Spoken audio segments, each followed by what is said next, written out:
Good morning, everyone, and welcome to day 5, where I will be taste testing and reviewing 5 of the new fuelings that I haven't tried yet.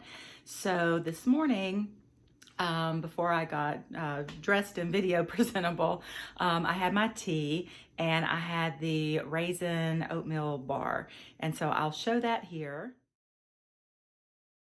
And it was very good. You can see based on the size, I have it kind of near the tea bag. It's not very big of a bar. It probably had about, I don't know, maybe 6 or 7 bites to it. It was just right on the verge of being too sweet for my taste. But it was good. I mean, the raisin crunch was really good. And it wasn't quite too sweet, but really close. But I did enjoy it, and it went well with the hot tea. So now I'm getting ready for my second fueling of the day. I'm going to be making in my NutriBullet the rich dark chocolate shake, and I'll be mixing that with a cup of water and some ice. I kind of like my shakes thick, so I'm going to put some ice in there. So I will get that mixed up and then jump back on to show y'all what that's like. Well, I just found out the hard way that our NutriBullet is no longer working. So I've been here for a few minutes trying to get it to mix up as a shake. And finally, I just gave up and just did some vigorous shaking of it in the container. And so, yeah, we'll give it a taste test. Here's what it looks like. I do wish it were thicker, you know, like a shake or milkshake. But anyway, here goes. This is the rich dark chocolate.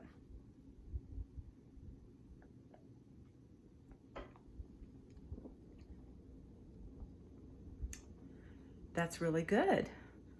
It's chocolatey, a little bit sweet.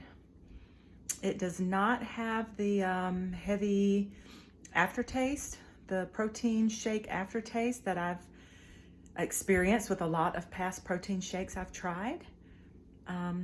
Yeah, for a protein shake, I'd say this is up there. This is pretty good.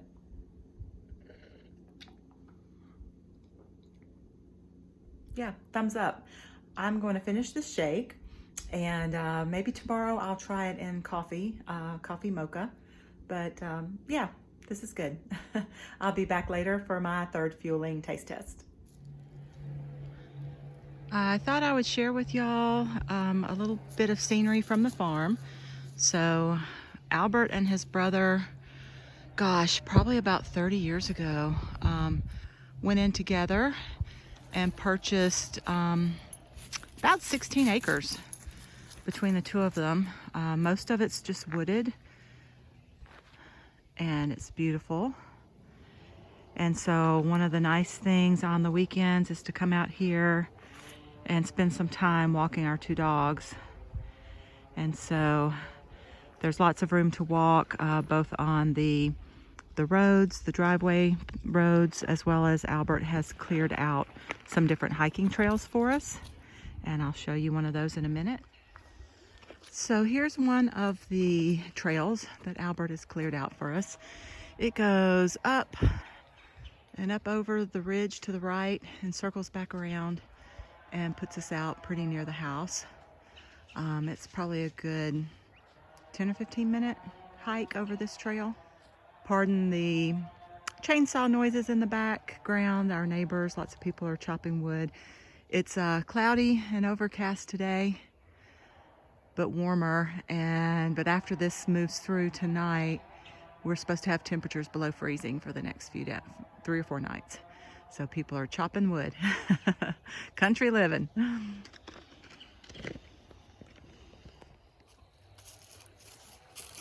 The property is probably 99% woods and forest, but there is an open pasture area that Albert has cleared out down here near the road that gets some good sunlight, and we've planted some fruit trees, blueberry bushes, fig trees, things like that down in this pasture.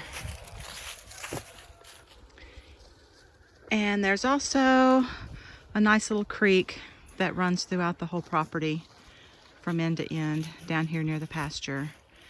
And it It's certainly fuller in the spring and summer, but we've never seen it dry up. So that's nice. That feeds a lot of wildlife, particularly deer, raccoons, and other assorted farm critters. That was a really nice walk with the dogs. Really enjoyed being outside for a while. We were gone close to an hour. So I am about to fix my fueling number 3, the sour cream and chive smashed potatoes. And I wanted to explain before I go downstairs and fix those that I'm going to be doing something a little different than just fixing the mashed potatoes. One of the other YouTubers that I follow, she has been doing Optavia for a long time. I will link the video below, but she basically mixes this with some egg white and cooks it in an air fryer and turns it into more like a bread bagel sort of treat. So that's what I'm going to do, and I'll let you know how it turns out. This looks as good as it did in her video. It is crispy and warm, and I'm gonna dig in. So I've had a few bites. It's very good. I think the only thing it might need is just a pinch of salt, but yeah, it's crispy. I don't know if you can hear the crunch. I definitely think, well, I'm saving my condiments tonight for my cauli mash, but I think in the future I'll plan to use one of the Laughing Cows and do like she did in her video and spread the cheese on it. I think that would be fantastic. But very pleased with how this turned out and love the tip that she did in her video. And it is time for fueling number 4. So I will be tasting the creamy double peanut butter crisp bar. So let me get that open and give it a try. So it's about the same size as the raisin crisp bar this morning, the raisin oat bar. So kind of small, but you know, these are just like 100-calorie fuelings.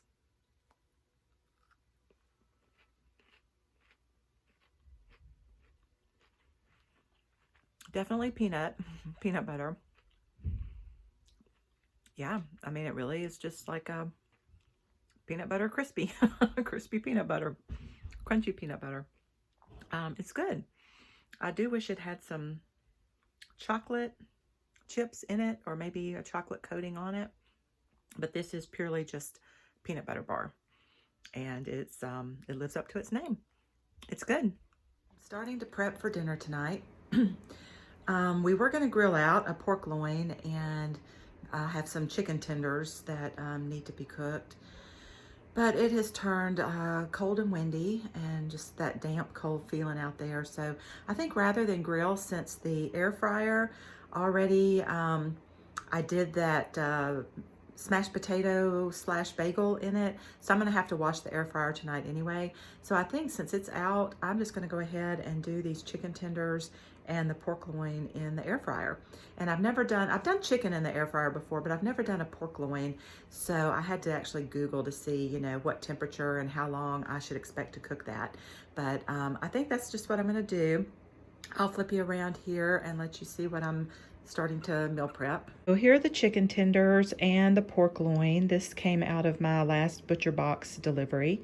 And I'm going to be doing Trader Joe's mashed cauliflower with that. And the way I've seasoned this has been my go-to lately, is Mrs. Dash and this soul food seasoning.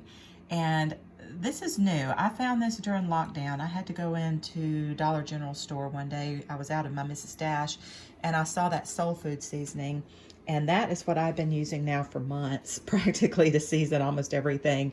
It's just got a great flavor and a little bit of spice kick to it.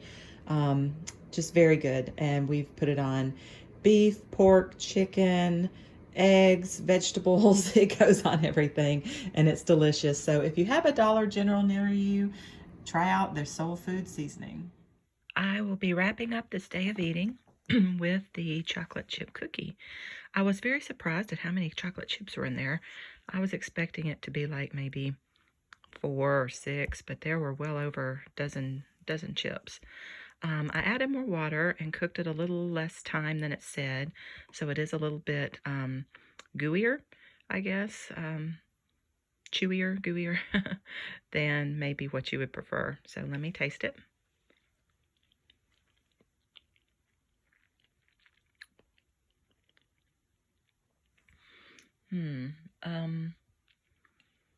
Yeah, I guess I'm getting a little of the chocolate flavor. Mostly it just tastes like the dough of a cookie. It's not super sweet. I definitely like the fudge brownie a lot better, but yeah, since I only have 2 boxes of that, I will be eating the chocolate chip cookie for dessert this month, but I'm not sure I would reorder it. I don't know. We'll see. Thanks for watching. I will be back soon with my week 1 progress, weigh-in, and update. God bless and have a great day.